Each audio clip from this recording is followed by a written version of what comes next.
Hi everybody and welcome back to the channel. Now, last night, good old question time. To be honest, don't really watch it anymore. Used to watch it back in the day, probably about 10 years ago, when it was actually quite enjoyable and you could get people to actually answer questions sensibly.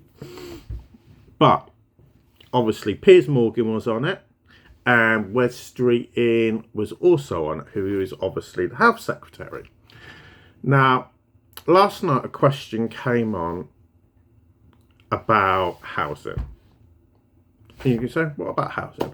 Well, as most people are aware, when it comes to housing, the government have said that they're going to build 1.5 million houses over this parliament over the next 5 years, even though they need to build a minimum of 2.5 million to keep up with immigration. That's what they're claiming, 2.5 million. That's what government statistics have come up. That's not my figure, that's their figure. Okay, so the reality is Piers Morgan took the piss out of Wes Streeting by saying they're living in cloud cuckoo land. They're never going to build 1.5 million houses in 5 years, and placed a wager with him and said to Wes Streeting, I will bet you £1 for every house that you don't build, and the money goes to charity. So if they come short and only build 1.4 million, Wes Streeting has to hand over £100,000 to Piers Morgan, and that money goes to charity. Now, as a typical MP, without the backbone to actually muster what they claim, he was too chicken to take the bet, because he probably knows they're not going to actually achieve it. Now, does that really matter? In a nutshell, no, not really.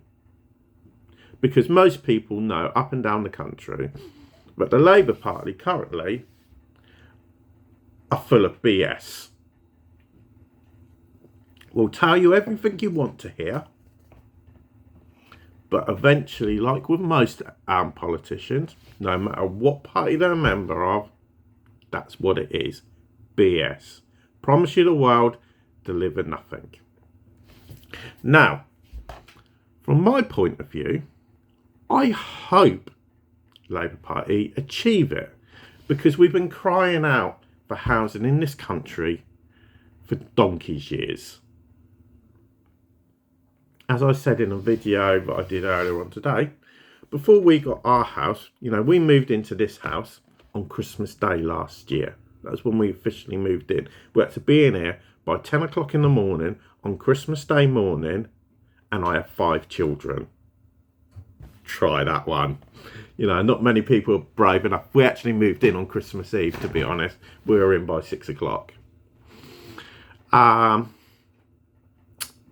But, so, the fundamental thing is, can they achieve it? No, not really. I hope they do. But I'd also like them to be more adventurous with their figures. Pushing higher. Because we need more than 1.5 million. I don't think 1.5 million cuts it. I think you're looking at 4 to 5 million is what they actually need to be achieving. If they don't achieve that figure, am I going to punish them that at the next election? No, I probably wouldn't, because they've had a good go at it. If they said, let's say for argument's sake, they said, right, we want to build 5 million new houses, affordable houses up and down the country, and let's say, for instance, they build 2 million. Okay, fair enough, they haven't hit their target.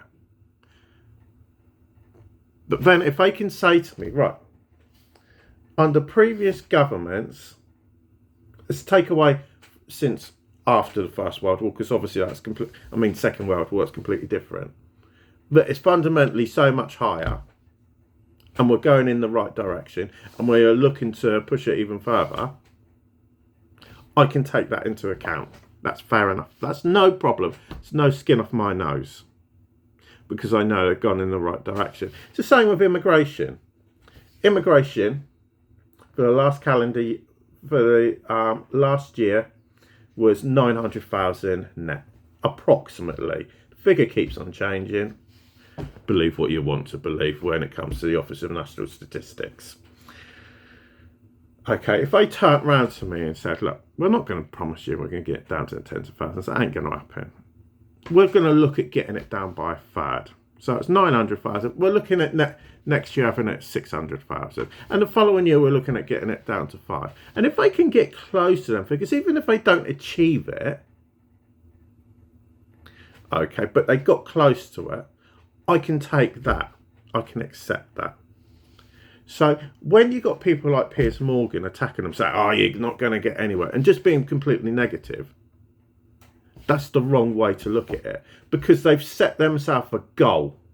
And that's what you want from politicians. That's what you want from your government. And I'm not a Labour voter at the end of the day, but I believe they've done the right thing by setting a goal, even though it's not really achievable, unless they make fundamental reforms, fundamentally push the building companies and the developers to actually build homes, rather than waiting for house prices to be suitable for them so they can maximise their profits.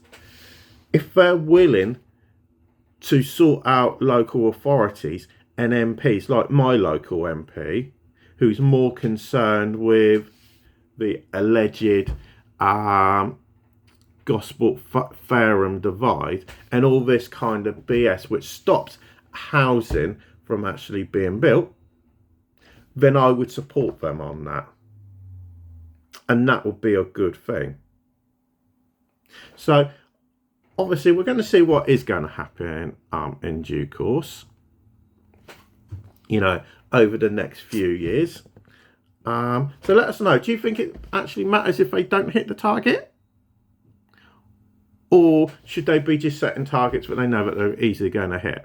Because that's the problem with the world nowadays. What's the point of setting a target? If you know you're going to hit it, you know, you might as well just go and say, right, we're going to build 10 houses over the next Parliament so you can make yourself look good. Because the thing is, as the old cliche and old saying goes, you learn more from your failures than you do from your successes. So, let us know in the comments down below what you think. But for now, thanks for listening, and I'll speak to you again a bit later on today.